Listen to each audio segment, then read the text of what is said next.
The morning sky over Earth changed forever when the massive ship appeared above the clouds. Captain Jake Morrison stood on the bridge of the UES Defiance, watching through the main screen as the alien vessel blocked out the sun. The ship was enormous, bigger than any city on Earth. Its dark metal surface gleamed with strange lights that pulsed like a heartbeat. "Sir, we're getting readings from all over the planet," said Communications Officer Alex Turner, his voice tight with worry. "Every major city is reporting the same thing. These ships are everywhere." Morrison nodded but kept his eyes on the alien vessel. He had been commanding the Defiance for 3 years, and it was Earth's most advanced warship. But looking at the alien ship now, he felt like a child with a toy boat facing an ocean storm. "How many ships total?" Morrison asked. 37 confirmed, sir, maybe more."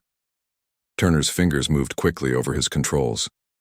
"They're positioned over every major population center: New York, London, Tokyo, Moscow, all of them." Dr. Elena Rodriguez moved closer to Morrison's chair. She was the ship's chief science officer, a woman who had spent her life studying the stars and wondering if humanity was alone. Now she had her answer, and it terrified her. "Captain, I'm detecting energy signatures unlike anything in our database," she said quietly. "The power output from just one of those ships could destroy a continent." Morrison felt his stomach drop, but he kept his voice steady. "Any attempt at communication?" "Nothing yet, sir," Turner replied. "They're just waiting." Lieutenant Commander Ryan Carter, the ship's tactical officer, stepped up beside them. He was a young man with sharp eyes who had always been good at finding ways to win impossible fights. But this felt different. This felt hopeless. "Sir, our weapon systems are online, but—" Carter paused, looking at the readings on his screen. "Against something that size, with that kind of power, we might as well be throwing rocks." Morrison understood. The Defiance carried humanity's best weapons, missiles that could level mountains and energy beams that could cut through the thickest armor. But the alien ship was so large that their most powerful weapons would barely scratch its surface. "Keep our weapons ready anyway," Morrison ordered. "If they want to fight, we'll give them one." Chief Engineer Lisa Park looked up from her station. She was a practical woman who could fix anything and make it work better than before. "Captain, all systems are running at full capacity. If we need to move fast, we're ready." Morrison was about to respond when every screen on the bridge flickered. The image of the alien ship disappeared, replaced by something that made everyone freeze, in place. The face that appeared was humanoid, but clearly not human. The skin was pale blue and seemed to glow with inner light. The eyes were large and completely black, like deep pools of space. When the creature spoke, its voice filled the bridge with power that made the metal walls vibrate. "People of Earth," the alien said. And somehow everyone understood the words, even though it was not speaking any human language. "I am High Archon Veltar of the Zephyrian Empire. For 10,000 years my people have brought order to the galaxy.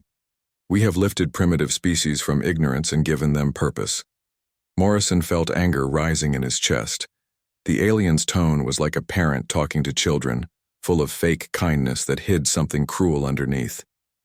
"Your world has been chosen to join our empire," Veltar continued. "You will serve us as countless worlds have served before you. Your strongest will work in our mines. Your smartest will maintain our machines. Your leaders will be replaced by those who understand proper respect for their gods." The word gods hit Morrison like a physical blow. This creature, this alien, invader, was calling himself a god. "Resistance is pointless," Veltar said, and now his voice carried a hint of the power that could destroy cities.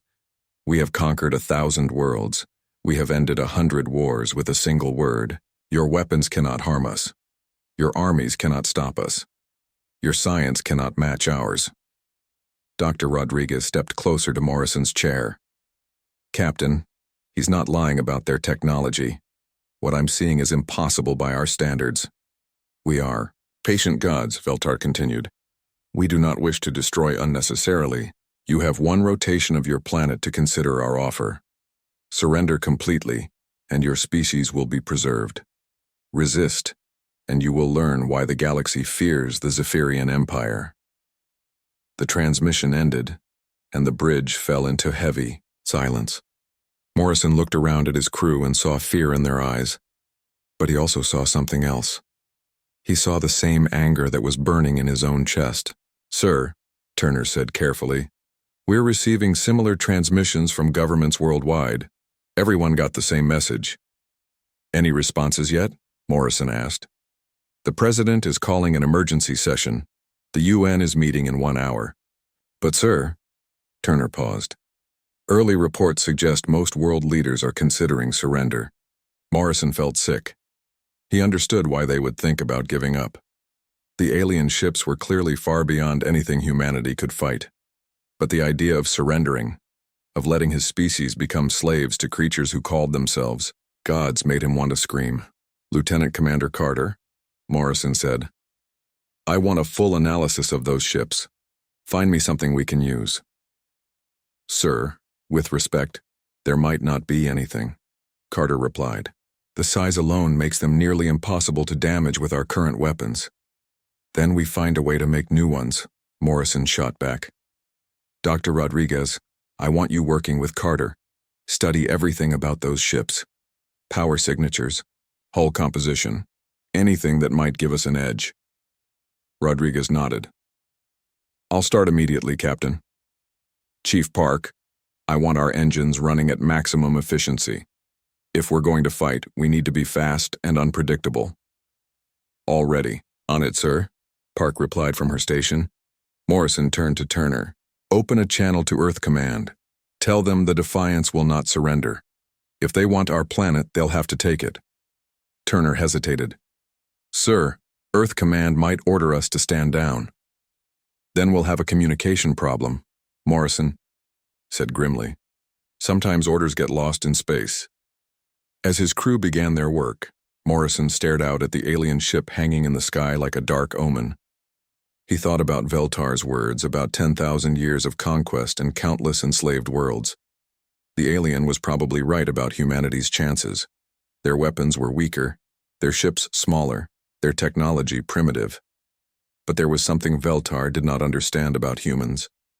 Something that 10,000 years of easy victories had not taught him. Humans had a gift for doing impossible things when their backs were against the wall. They had a talent for finding ways to win when winning should be impossible. Morrison touched the communication controls on his chair. "This is Captain Morrison to all Earth forces. The aliens have given us 24 hours to surrender. I say we use that time to show them what happens when someone threatens our home." He paused, looking out at the massive alien ship that blocked the sun. "They think they're gods. Let's teach them that gods can bleed." The bridge crew straightened at his words, fear giving way to determination. Outside, the alien ship waited, in the sky, confident in its power and the surrender that would surely come. It was going to be a very long day for the Zephyrian Empire. The first attack came exactly 24 hours after High Archon Veltar's ultimatum. Captain Jake Morrison was drinking his third cup of coffee when the alert started screaming across the bridge of the UES Defiance. "Multiple energy discharges from the alien vessels," Lieutenant Commander Ryan Carter called out, his voice cutting through the alarm sounds. "They're targeting military installations worldwide." Morrison set down his coffee and moved to the main screen. Bright beams of blue light were falling from the Zephyrian ships like deadly rain. Each beam struck with perfect precision, hitting army bases, naval yards, and weapons factories. The explosions that followed were controlled, destroying buildings, but leaving the surrounding areas untouched. Damage reports coming in from all continents, Communications Officer Alex Turner said, his fingers flying over his controls. "Peterson Air Force Base is gone. The naval shipyard in Norfolk is destroyed. They hit every major military facility we have." Dr. Elena Rodriguez studied her readings with growing confusion. "Captain, something's wrong with their attack pattern. These weapons could level entire cities, but they're only hitting specific targets. It's like they're trying not to cause too much damage." Morrison nodded grimly. "They want us alive. Dead slaves don't work in their minds." Chief Engineer Lisa Park looked up from her station. "Sir, we're receiving a transmission from the lead alien ship." "Put it through," Morrison ordered. "High Archon, Veltar's glowing face appeared on the main screen again. This time his expression showed disappointment, like a parent dealing with disobedient children. "People of Earth," Veltar said, his voice carrying that same overwhelming power, "you have seen a small demonstration of our strength. Your military forces are crippled. Your weapons are destroyed. This was mercy. Surrender now, and no more blood will be spilled." Morrison stepped forward. "Open a channel back to them." Turner's eyes widened. "Sir, are you sure?" "Do it." The channel opened, and Morrison found himself face to face with the alien leader who claimed to be a god. Veltar's black eyes focused on him with something like curiosity. "I am Captain Morrison of the Earth Vessel Defiance," Morrison said, keeping his voice steady. "Here's our answer to your surrender demand." Morrison nodded to Carter, who pressed a series of buttons on his control panel. Every weapon on the Defiance fired at once, sending missiles and energy beams toward the massive Zephyrian mothership. Veltar watched the attack with what looked like amusement. The human weapon struck his ship's shields and disappeared like raindrops hitting a window. Not even a scratch appeared on the alien vessel's hull. "Impressive," Veltar said dryly. "Your courage is noted, Captain Morrison. It will make you a valuable slave once you are properly trained." The transmission ended, but Morrison was already moving. "All ships, this is Defiance. Begin attack pattern Alpha. Show them what humans do when someone threatens our home." Across the globe, the remaining Earth ships moved into action. The fleet was small compared to the alien armada, but every captain had volunteered for what everyone knew was a suicide mission. They came at the Zephyrian ships from all directions, firing everything they had. The battle that followed was unlike anything the galaxy had ever seen. The Zephyrian ships moved with graceful precision, their weapons striking with mathematical accuracy.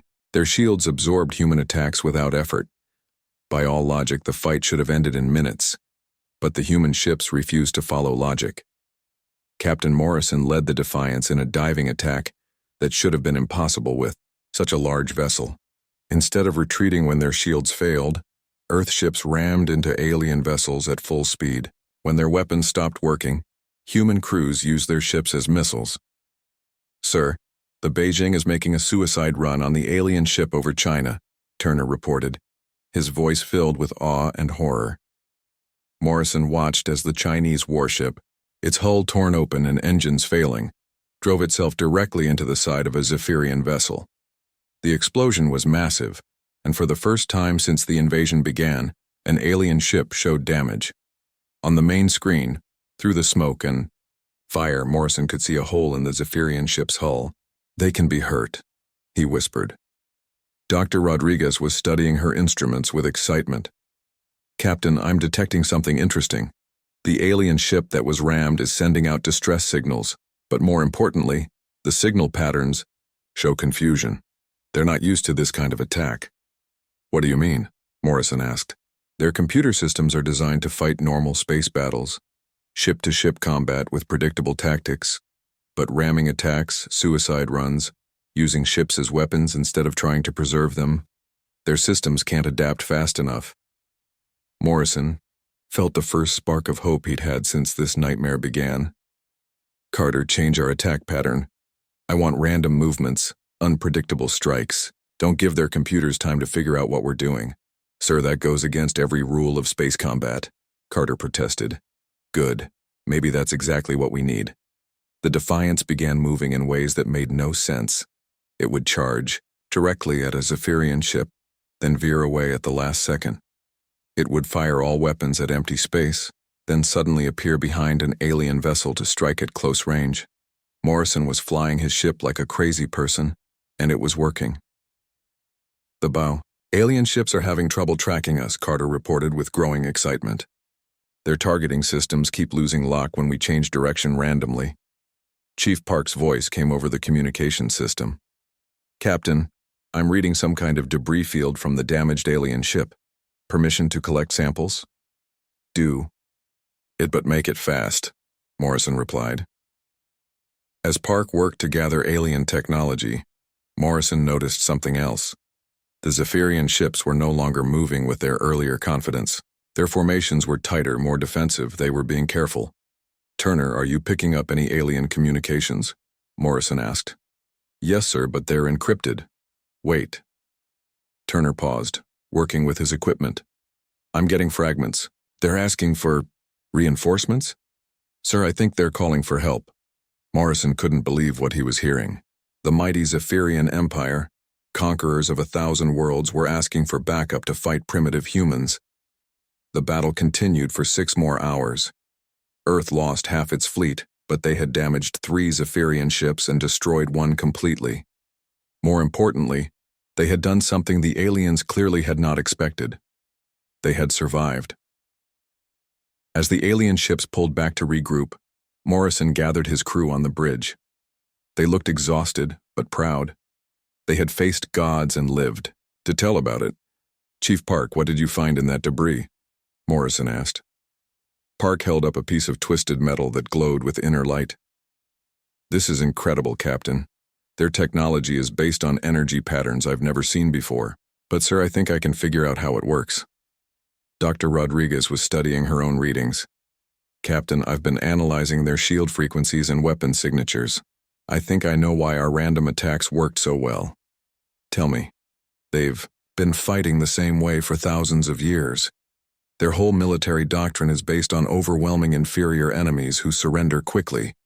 They're not prepared for opponents who fight back with complete insanity."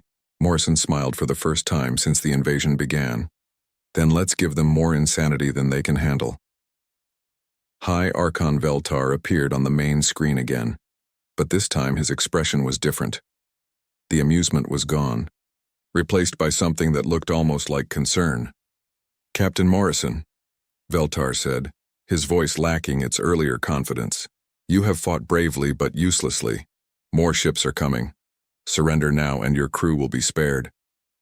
Morrison looked at his battered but unbroken team. "Here's what I think of your mercy."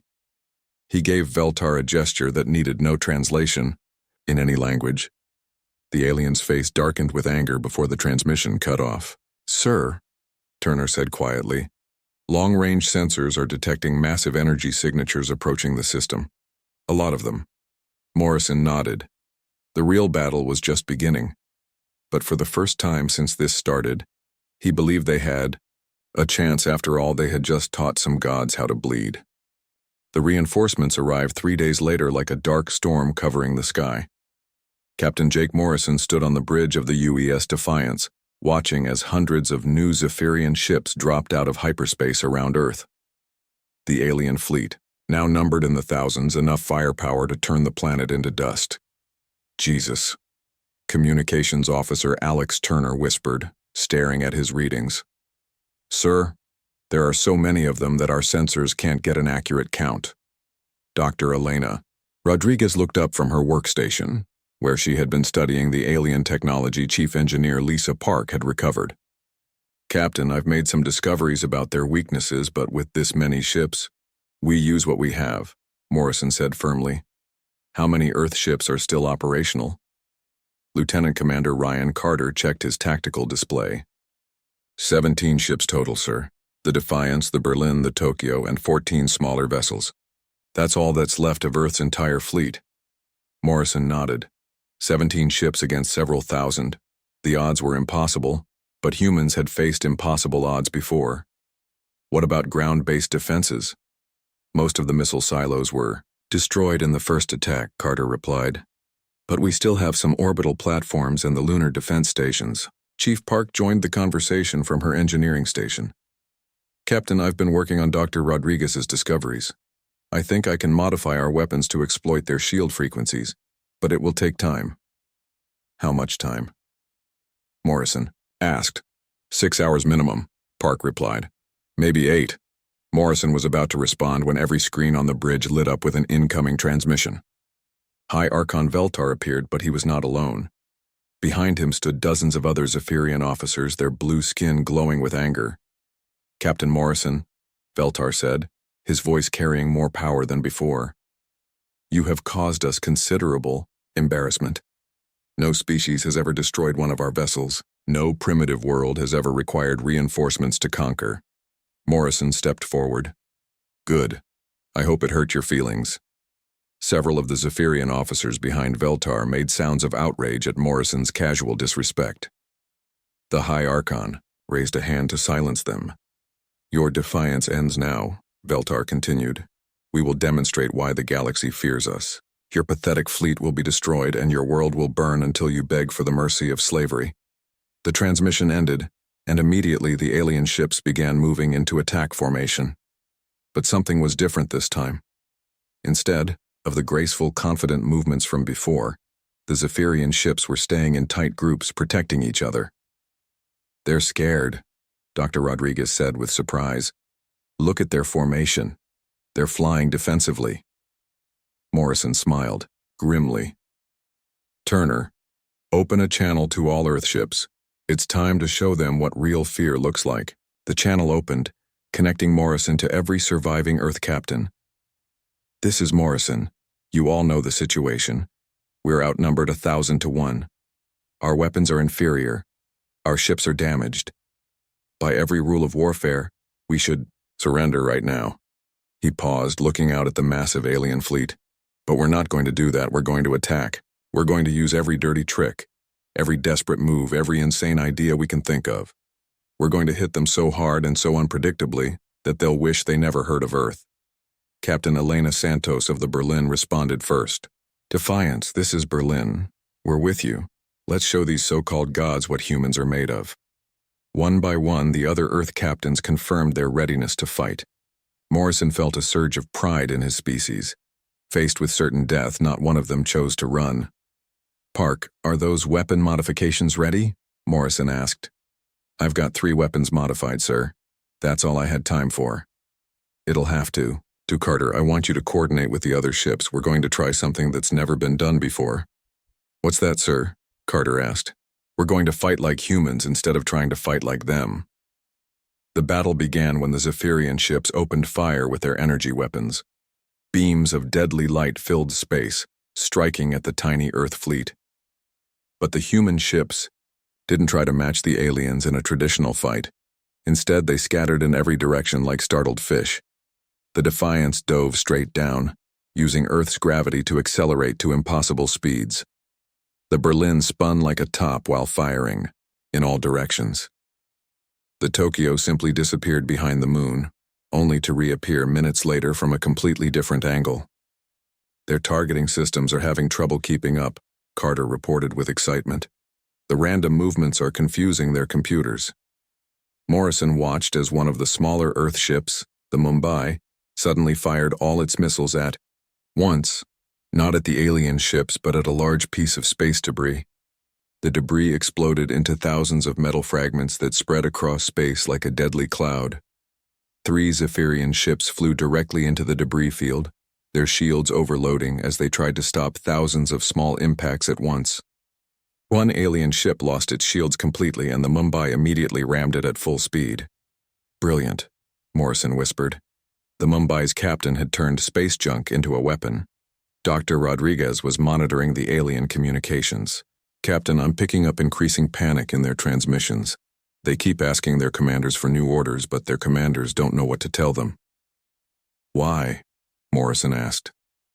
Because they've never fought anyone like us before. For 10,000 years they've conquered worlds by showing up, demonstrating their power and accepting surrender. They don't know how to fight an actual war. Chief Park's voice came over the communication system. Captain, I've got the frequency disruptor online. If we can get close enough to one of their big ships, I can overload their shields. Morrison looked at the tactical display. The largest Zephyrian ship was hanging back from the battle, clearly the command vessel. Getting close to it would be suicide, but Carter, plot a course for that command ship. Full speed. Sir, that's the most heavily defended ship in their fleet, Carter protested. Exactly, they won't expect us to attack it directly. The Defiance turned toward the command ship, accelerating past the smaller alien vessels. Zephyrian fighters swarmed around them, firing constantly, but Morrison piloted his ship through the attack with moves that defied physics and common sense. How are we still alive? Turner asked in amazement. Because they expect us to try to survive, Morrison replied. They can't shoot down someone who's already planning to die. The Defiance reached the command ship's shields just as Park activated the frequency disruptor. The alien shields flickered and died, leaving the massive vessel defenseless for a few precious seconds. Every weapon on the Defiance fired at point-blank range into the command ship's hull. The modified weapons that Park had created tore through the alien armor like paper.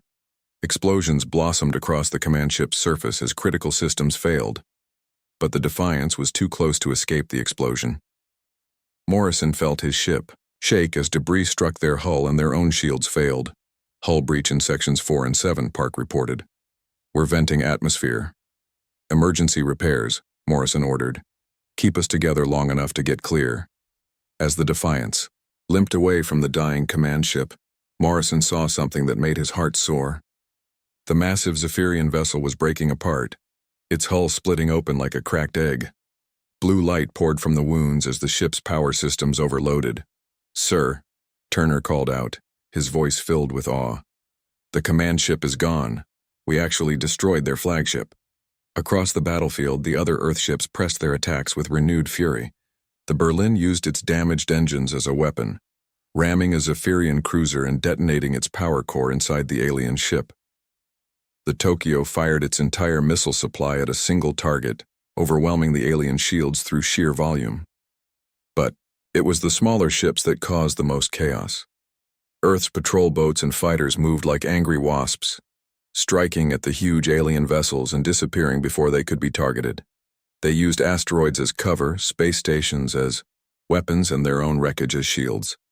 Dr. Rodriguez was studying the alien communications with growing amazement. "Captain, their entire fleet is in chaos. They're receiving contradictory orders from multiple commanders. Some ships are trying to retreat, while others are still attacking. Their command structure is breaking down," Morrison realized. "They can't function without clear orders from the top." On the main screen, Morrison could see Zephyrian ships colliding with each other as they tried to reform their formations. Some were firing on their own vessels by mistake. The disciplined alien fleet was becoming a mob of confused, frightened ships. High Archon Veltar's face appeared on the screen again, but this time he looked different. His glowing skin seemed dimmer, and his black eyes showed something Morrison had never seen in them before. Fear. "This is impossible," Veltar said, his voice no longer carrying its overwhelming power. "You are primitives. Your technology is inferior. You cannot be defeating us." Morrison smiled, tasting blood from a cut on his lip. "You're right. We can't defeat you. But we're doing it anyway." The transmission cut off, and Morrison looked around his damaged bridge at his exhausted but triumphant crew.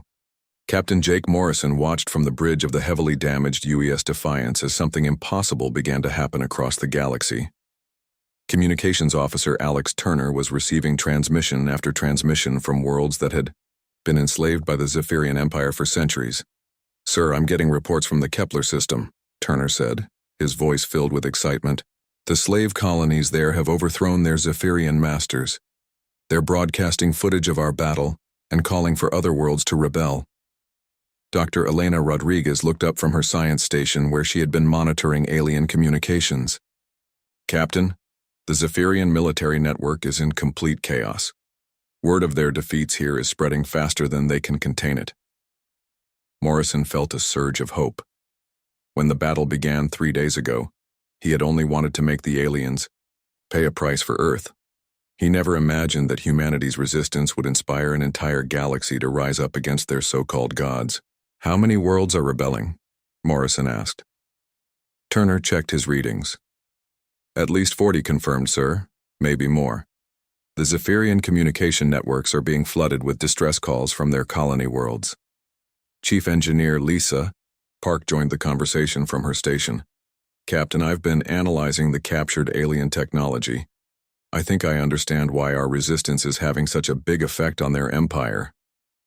"Tell me," Morrison said. "Their whole system is based on fear and the belief that they're unbeatable gods," Park explained. "For 10,000 years, no one has ever successfully fought back. Every world they conquered believed resistance was hopeless because the Zephyrians We're too powerful. Morrison nodded. But we proved they can be beaten. Exactly. And once that news spreads, their entire empire starts to collapse. The only thing holding it together was the myth that they couldn't be defeated. Lieutenant Commander Ryan Carter was studying the tactical display. Sir, the alien fleet is regrouping, but their formations are sloppy. Half their ships are trying to leave the system to deal with rebellions on other worlds. Morrison smiled grimly. The Zephyrian Empire was learning what every conqueror throughout history had discovered the hard way. It's easier to build an empire than to hold one together when people stop being afraid. Turner, open a channel to all remaining Earth ships, Morrison ordered. Channel open, sir. This is Morrison to all Earth vessels. I know you're all seeing the same reports we are. Our fight isn't just about Earth anymore. The whole galaxy is watching. Every shot we fire, every ship we damage, every alien we force to retreat gives hope to billions of enslaved people. He paused, looking out at the alien fleet that still outnumbered them hundreds to one. I won't lie to you. We're still outgunned and outnumbered. Most of us probably won't survive the next few hours. But we've already won something more important than this battle. We've shown the galaxy that gods can bleed. Captain Elena Santos of the Berlin responded first. Defiance. This is Berlin. My ship is barely holding together, but we're ready to finish this fight. One by one, the other Earth captains confirmed their readiness. Morrison counted 11 ships still operational, 11 human vessels against what remained of the largest fleet the galaxy had ever seen. Dr. Rodriguez, any weaknesses we can exploit? Morrison asked. I've been studying their battle patterns and I think I've found something, Rodriguez replied. Their ships are designed to work together in perfect coordination. But with their command structure damaged and rebellions happening everywhere, that coordination is breaking down. What does that mean for us? It means if we can disrupt their remaining command ships, the rest of their fleet will be paralyzed. They literally don't know how to function without orders from above. Morrison studied the alien formation on his tactical display. 3 large ships hung at the center of the Zephyrian fleet, clearly command vessels. If they could somehow reach those ships. Carter, I need an attack plan that gets us to those command ships, Morrison said.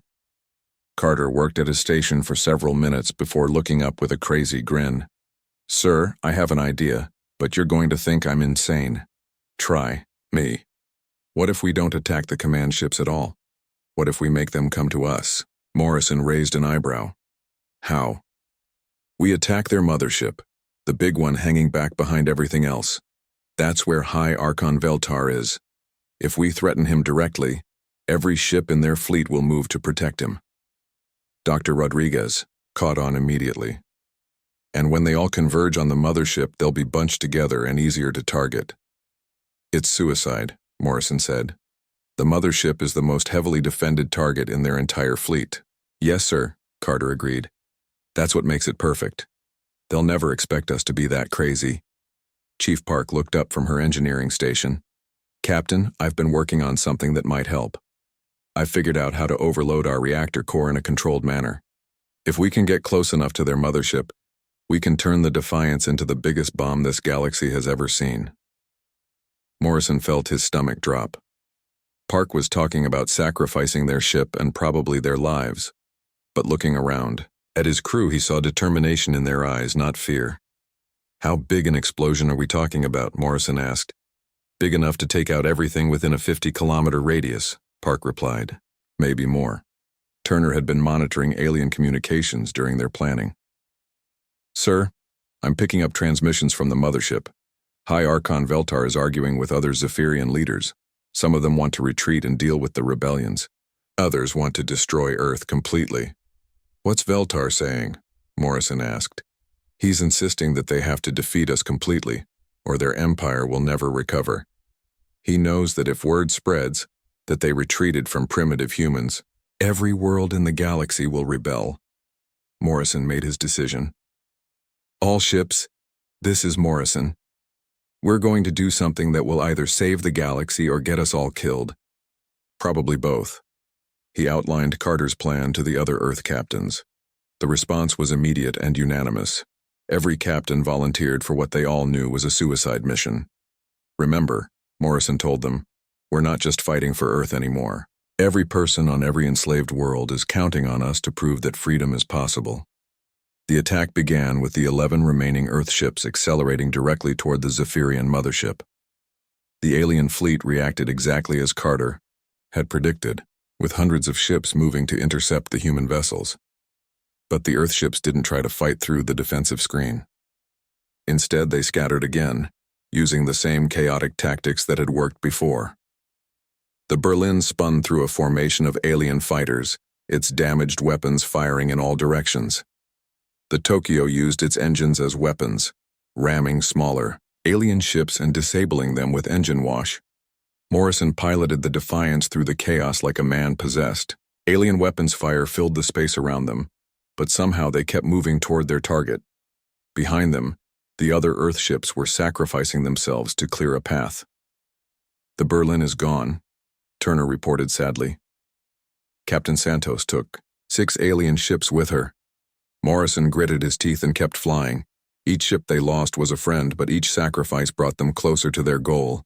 "Tokyo is breaking up," Turner continued. "But they're still firing. They're using their debris as weapons." Dr. Rodriguez was monitoring the alien communications. "Captain, their fleet commanders are panicking. They can't understand why we keep attacking when we're clearly losing." "Because they still don't understand humans," Morrison replied. "They think we're fighting to win. We're actually fighting so that others can win."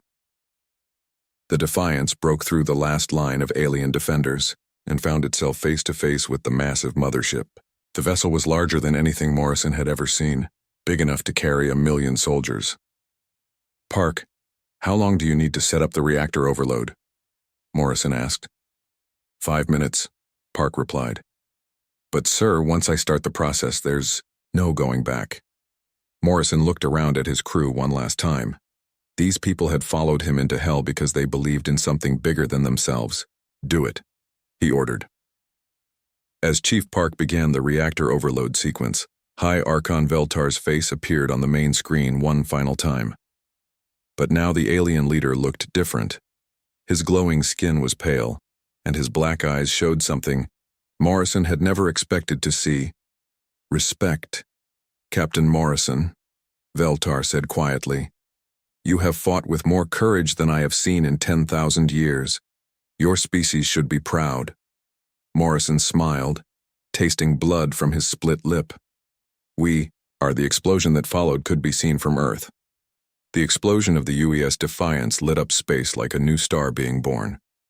Captain Elena Santos watched from the bridge of the rescue ship Beijing as the blast wave spread outward, consuming High Archon Veltar's mothership and dozens of surrounding Zephyrian vessels. The light was so bright that the ship's screens automatically dimmed to protect their eyes. Santos had barely escaped the destruction of the Berlin 3 days earlier, rescued by a patrol ship just before her vessel broke apart.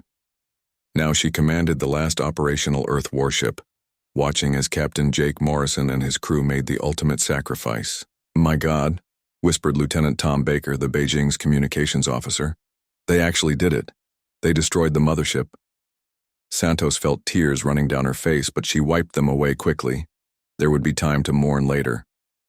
Right now she had to see what Morrison's sacrifice had accomplished. "What's the status of the alien fleet?" she asked. Baker checked his instruments. "The explosion took out 37 Zephyrian ships. The rest of their fleet they're just floating there. No movement, no weapons fire. It's like they don't know what to do." Dr. Maria Lopez, the Beijing science officer, looked up from her station. "Captain, I'm monitoring alien communications. Their entire command structure has collapsed. Without High Archon Veltar and his senior commanders, the remaining ships are receiving no orders." Santos studied the tactical display. Hundreds of Zephyrian ships hung motionless in space, their crews apparently paralyzed by the loss of their leaders. For creatures who had ruled the galaxy for 10,000 years by projecting unlimited power, the destruction of their flagship had been a psychological blow as much as a military one. "Sir?" Baker called out, his voice filled with amazement. "I'm receiving a transmission from one of the alien ships. They're asking to surrender." Santos felt her heart skip a beat. "Put it through." The face that appeared on the main screen was Zephyrian, but younger than High Archon Veltar had been. The alien's blue skin was pale, and her black eyes showed fear and confusion. "I am Sub-Archon Kethara of the vessel Eternal Glory," the alien said, her voice lacking the overwhelming power that Veltar had projected. "I speak for what remains of the 47th Battle Fleet. We request terms of surrender." Santos stared at the screen in disbelief. 3 days ago, these creatures had called themselves gods and demanded that humanity kneel before them. Now they were begging for mercy. "You want to surrender to us?" Santos asked. "Yes," Kethara replied, and then did something that no human had ever seen a Zephyrian do. She lowered her head in a gesture of submission. "We have received reports from across the Empire. Over 300 worlds have declared independence. Our colonial governors are dead or fleeing. Our military is in complete disorder." Dr. Lopez leaned closer to Santos. "Captain, I'm detecting massive energy signatures throughout the galaxy. It looks like Zephyrian ships everywhere are either surrendering or being destroyed by rebel forces." Santos turned back to the alien on the screen. "What are your terms?" "We offer complete withdrawal from Earth and all human colonies," Kethara said quickly. "We will share our technology and knowledge as payment for our crimes. We ask only that our lives be spared." Santos felt a moment of bitter satisfaction. The mighty Zephyrian Empire, which had enslaved countless worlds and claimed to be divine, was now pleading with the very species they had tried to conquer. "I'll need to consult with Earth Command," Santos said. "Stand down your weapons and wait for further instructions." The transmission ended, and Santos opened a channel to Earth. The response came from Admiral Patricia Wells, speaking from the Emergency Command Center deep beneath the Rocky Mountains. "Captain Santos," Admiral Wells said, her voice tired but proud. "We've been monitoring the situation. The entire galaxy is in chaos. Every day brings news of more worlds breaking free from Zephyrian control. What are your orders regarding the surrender offer?" Santos asked. "Accept it," Wells replied immediately. "But with conditions.